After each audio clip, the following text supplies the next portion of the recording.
Ladies and gentlemen, we are back with the F and G show over a glass of wine. Well, today we're going to go and we've been looking at some Karens. And I've been defending them. And I need some defense. And I have been prosecuting them.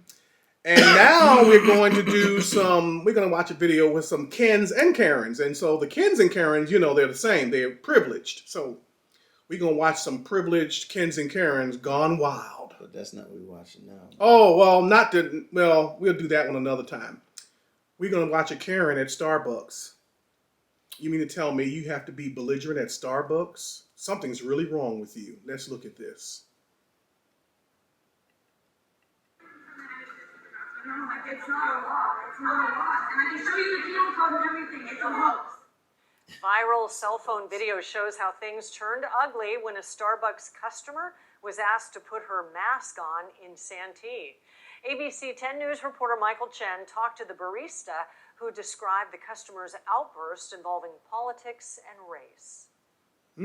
Sunday afternoon at a Starbucks on North Magnolia and Santee. 19-year-old barista Alex Beckham says the customer in blue pulled down her Trump 2020 mask to ask a question. Beckham says she asked the customer to put the mask back on, which she did before becoming agitated and taking it off again. That's when another customer says he started recording.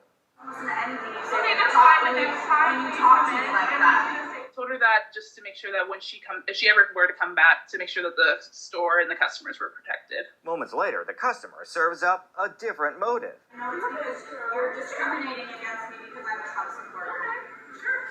Black Lives Matter. If she felt discriminated against because she was a Trump supporter, that's on her. That's not my fault. I never brought any mention of her politics. Quickly, the customer becoming more upset. It's not a law. It's not a law. And I can show you the penal code and everything. It's a hoax. I don't have to wear a mask. I'm not going to wear a mask. This is America, and I don't have to do what you say. If you're Trump 2020, you need to leave. Thank you. No. Thank you. Have a good one. The customer isn't quite done yet. Black Lives Matter. She comes In back. Becky's words, this is her first, quote, crazy Karen experience in 3 years as a barista. But she says she isn't surprised. I'm from a place that's really conservative, and I've been racially targeted my whole life here. So it's kind of like a normal. But Beckham says this That's incident not normal. is not okay. For her it She is. posted it on social media. It's not and it normal to went do viral. that. Some 2 million views in a day. I feel like it's really important to show people that this sort of behavior should not be normalized and should not be acceptable. Michael Chen, ABC 10 News. And Beckham says a woman who was with the customer was apologetic and nearly in tears during the encounter. A GoFundMe campaign has been started. They're not to help friends Beckham's anymore. college studies and to help her coworkers. There is a link on our homepage. Well, you gotta watch who you go out to these stores with. You gotta make sure you know who that. But then again, You better know who your friends are. After I say this, then I gotta get to defending. But I'll just say this: you can't defend that. if you go out to the store with somebody and they have a Trump 2020 mask on, You already know what you're gonna get. Is that what you're saying? You should pretty much know that things could turn south. No pun intended. Very quickly. Well, that's a good pun. I like that. So to be crying, doing all that hooping and hollering, you knew who you was with. It ain't like you just jumped in the car and rode over to get some coffee with a stranger. But she was apologizing for her and saying, "I'm so sorry for my friend," and she shouldn't. I'm so sorry. She kept. They both grown. Now back to my defendants. Now, if she believed it's a hoax, let her be the example of dying with it. Well, yeah. I mean, we could find out if she's still alive. I don't even care to tell you the truth. But to defend her, there's no really defense. no defense to tell you the truth. Now I'm trying to find one Yeah, for her, there is but she none. did pull the mask down. Lady told her, and she pulled it back up. But then she pulled it back down All she had again. to do was continue her order. I'm seeing the trend here. The turning point for all these Karens Is what? And when they're told to do something by somebody that's not in their family, that's not of their race.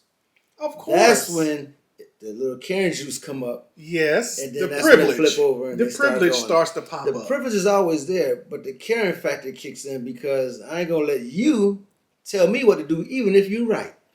Well, you know that's part of the Karen privilege. Yes. So I can't really defend this Karen either. I thought I would be able to get her off, but No. Can't get her off. Guilty as charged. Do not go past go. Go straight to jail. yeah. So I'm gonna get one of these Karens over. I'm gonna get them over. He gonna have a hard time getting over the finish But that's line. all I got with this Karen. Well, it's pretty self-explanatory.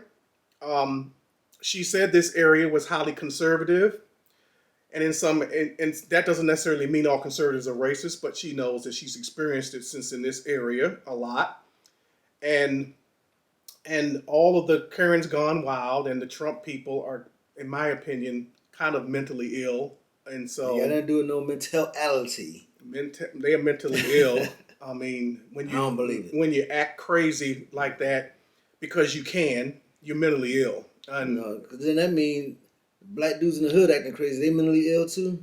well, that's a whole different argument. Oh, right now it's there. totally different now. That's a 'Cause whole talking different black argument. now. Oh, there ain't nothing wrong with them, but the white man, get out of here with that. That's a whole different argument. There are mentally ill black people, but this particular case, this particular genre of people, the Karens, it never turns out good for them though. That's the thing, and it just never turns out good for them when they do this. I don't understand why they keep repeating the same scenario. It's like doing the same thing over and over again, expecting different results. They get the same results. They get memed, they get talked about, they get emailed, they become infamous for their negative behavior, and we never hear from them again. So it would be interesting to see if that Karen rolled around that place and did she catch COVID or not. So we won't know because we're not going to go find out. Yeah, that's not her. Well, that's it from us from the F&G show. We'll get on to the next Karen case. Yes, over a glass of wine.